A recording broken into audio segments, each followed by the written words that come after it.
Welcome back to the Explanation Pro. Today I'll recap an American comedy film called Mr. Woodcock. Spoilers incoming. As the boys are playing basketball, Mr. Jasper Woodcock sits and waits in his office, watching them. Then, the bell rings, and the boys immediately stop what they're doing to fall in line. On the other hand, Mr. Woodcock stands up and gets out of his office to meet the boys. He blows his whistle, and the students promptly jog to their places. Once again, he signals them with his whistle, making them stop while he bounces the ball while walking towards them. As a starter, he asks what he is holding up, but no one answers. He throws it on Netterman and makes him take a lap as a punishment. Subsequently, he explains how the ball can be used as a skill and art through proper training. While explaining, he hears his student, Oates, wheezing due to his asthma. He calls him to take a lap to lose it. Later, he faces John Farley and criticizes him for not wearing the appropriate uniform. He tries to explain, but his teacher cuts him off immediately, saying that a rhetorical question does not need to be answered. Then, he commands one of his students, Gutierrez, to get the rental uniform for John. He tells him to start changing on the court, not in the locker room. John, feeling embarrassed, cannot debate with his terror professor's command. He once again tries to tell his teacher that someone stole his gym clothes, but he has no intention of listening. Afterward, he punishes him, wearing only his underwear, to pull himself up on a pole. Being a fat kid, it is difficult for him to carry his weight. At the same moment, he is being shamed and named fat, gelatinous, and out of shape by Mr. Woodcock. After that, he intimidates him not to let go of the handle, but he does. 13 years passed, and John Farley is now a famous author. His book is Letting Go: How to Get Past Your Past. Currently, he is a fit adult making his way to his book signing to meet his fans. He gets off the car, following his manager, Maggie, and greets his readers. They cheer for him and are excited about his arrival. After that, his readers line up for the book signing. Later that night, after a long day of meeting with his fans, John and Maggie treat themselves to a drink. Then, she informs him that people from Nebraska want to give him an award which she unsurely addresses as the corn husk bucket. He corrects her, saying that it is the corn cob key which she still needs to figure out. She checks the message she received, which he hurriedly looks at to read that the Meadow, Nebraska Chamber of Commerce wants to give him the award. He excitedly asks if she assures his arrival because it is his hometown. Then, she acts shocked and says yes. Afterward, she says no and grabs her phone back. He immediately convinces her that it is a huge honor to be granted the corn cob key during the carnival. That being the case, he requests that she call them back to say he would attend the recognition and surprise his mother.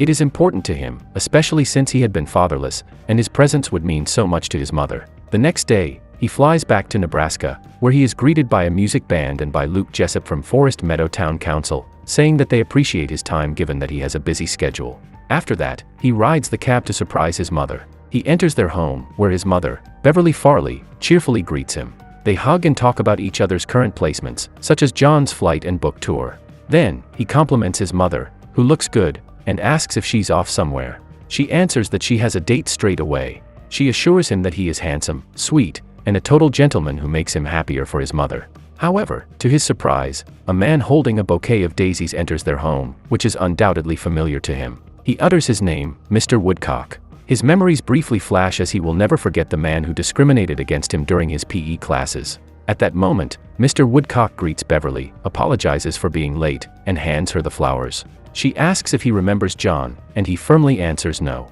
Still, he says he heard a lot about him and shakes his hand while describing him as a celebrity. Later that night, they go to an Italian restaurant together. They reminisce, mostly trying to remember who John was as a fat, healthy, but not so athletic kid.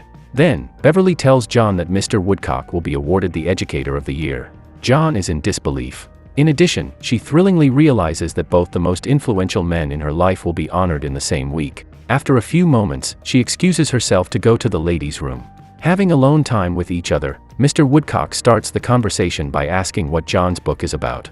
He answers that it is a self-help book about teaching people how to let go of painful memories to help them build their self-esteem. Conversely, Mr. Woodcock says it seems to be a book for losers. After that, tension builds up again between the two about who will pay the bill. John says he can afford to pay for their dinner, but Mr. Woodcock stubbornly holds on to the check and says he is the guest. He advises him to apply the lesson of his book about letting go. Right after that, Beverly comes back and thanks him. That night, John has difficulty getting some sleep as his PE classes with Mr. Woodcock, including all his painful words about his body as a kid, flash in his mind. He grabs his pillow and lets out a muffled scream. With frustration about his mother's current relationship, he jogs his way to a local pizza store. Sitting on the counter, he sees a photo of Mr. Woodcock being recognized as the Educator of the Year. He becomes more agitated and curses loudly. He even smashes a bowl of nuts, which catches the attention of the other customers. Subsequently, an old classmate calls him by his name, and he is Nederman. He immediately compliments his book and how it changed his life. He even shares excerpts from it as he reads it multiple times. Then, he notices that John looks at Woodcock's picture and immediately realizes that he still has bad memories of the guy. John shares that Mr. Woodcock and his mom are dating, which Nederman announces loudly to the crews. Quickly, they aggravated the news into something more sexual until the kids joined in mocking John. After that, he continues to talk about their old classmate named Oates. He says that Mr. Woodcock is to blame as he made him run despite having bad asthma. On the contrary, John asks when he died and learns it was a couple of years ago. He realizes that it is not Mr. Woodcock's fault, as Oates had the chance to choose to stop running. Later that day, he returns to his school and peeks at the gym, where he hears the voices of Mr. Woodcock calling him discriminatory names. He is having a painful flashback when a woman calls for his attention, which snaps him back to reality. He turns around to see her, and to his surprise, she is his old classmate, Tracy Detweiler. Instantly, she remembers who he was, and she continues to compliment how much he changed as well as his book. Then, he invites him to go out, but she has something to do later that day. Instead, she gives him her number so he can call her soon. He feels more thankful he wrote his book. Afterward, he enters the gymnasium where Mr. Woodcock currently has a lesson. Like in the old days, he is still the terror and inconsiderate teacher who gravely punishes his students for their small mistakes. 2 students are penalized for doing a set of 10 push-ups for not being able to answer their questions and for having an untied shoelace. Not long after that, he notices John watching his class, and he casually asks him what he wants. Hesitatingly, John tells him that he should just come back later after his class, but he insists that he spill it out already. At the same time, the 2 students are still doing push-ups while Mr. Woodcock rests his foot on top of the other. Still, John advances with his speech of apologizing as he believes that he contributes to the tension between them. However, he stops as he feels distracted by the student, who seems to be in pain. Mr. Woodcock says he's fine and urges him to express his point. John says he wants to apologize and tries to make him apologize too, but he tells him that saying sorry is for criminals and screw-ups, and he is neither of those. Frustrated, he hurriedly leaves the gym, convincing himself not to interfere with whoever his mom dates. In contrast, he confronts his mom back home, saying that Mr. Woodcock is unsuitable. He says he's not very nice and shares about the days he used to come home crying because of him. On the other hand, Beverly says he is sensitive and not athletic, and he cannot blame him for that. They both state that they don't know him from each other's perspective. Then, John continues to talk about him, but Mr. Woodcock enters their home, pushing him to change the topic immediately. He brings in a dinner for 2 when there are 3 of them. Because of that, Beverly requests for her son to run to the store to buy 1 more beef. Coming back from the store, he catches his mom crying in the kitchen. He asks him why and she answers that they are no longer dating. He feels relieved and delighted for a few seconds but is instantly revoked when his mom announces they are officially engaged. Once again, he feels defeated and acts like he is genuinely happy for them. Due to this, he decides to leave earlier than expected, lying that he has an urgent book tour and needs to fly back. While in the car, he recalls one more memory with Mr. Woodcock during their lesson about wrestling when he was used as a representative to be tossed around. Angrily, he stops by the pizza parlor where Nederman works. He vents out to him, saying that his mom and Mr. Woodcock are going to get married. Then, he spills out his plan of breaking them up with the help of his old classmate. That night, he quietly comes back to their home. He lies in bed but hears his mom and Mr. Woodcock in the other room. Annoyed by them having a good time, he throws his pillow on the wall making a sound. Still clueless that he suddenly came back, the couple checks who's in the house. Mr. Woodcock enters his room holding a baseball bat and unhesitatingly hits him despite shouting his name and countlessly saying stop because he instinctively thinks he is a burglar. Then, Beverly arrives, surprised to see his son, and asks if he's alright. She adds that it must not have been the intention of Mr. Woodcock. After that, John says he's fine, and they return to their rooms. The next day, the tension between the 2 men is still present, as well as the competition for Beverly's attention. Regardless, John invites Mr. Woodcock to bond together. Skeptical, Mr. Woodcock says he has a lot on his plate that day, but then John and Beverly insist that they have time together. Later, they have their time at the gym, where Mr. Woodcock proceeds to exercise while John talks to him. He stops him by saying that speaking is not an exercise. Even at the gym, there's still competition between them. Then, they go to the barber shop where Mr. Woodcock has an appointment for a haircut. Right there, John learns that he has been married before. Following that, they visit Mr. Woodcock's father.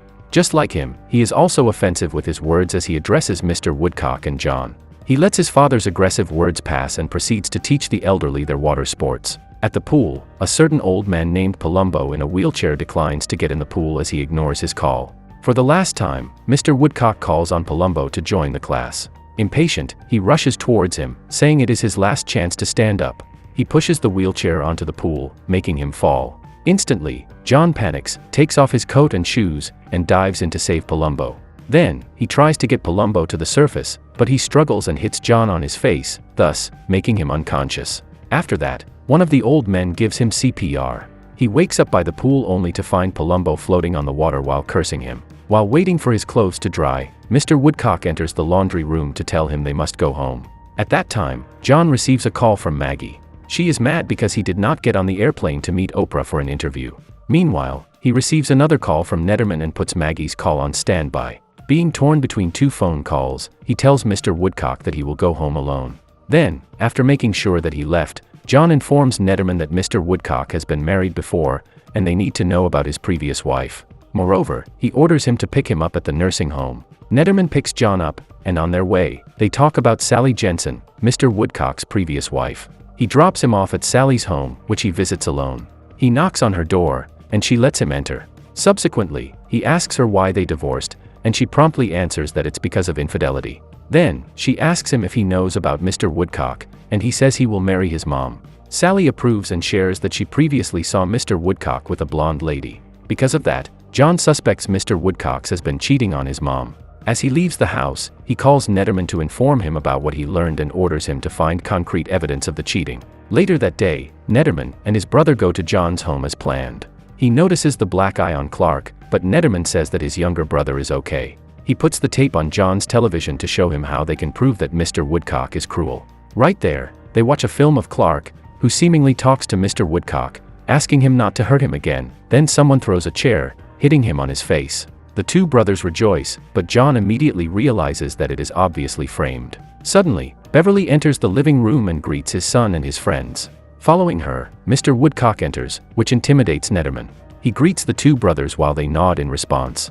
Then, another video plays on the television. It is Nederman talking about Beverly sexually and disrespectfully. Shocked, he nervously tries to stop the film, but it just keeps on rewinding.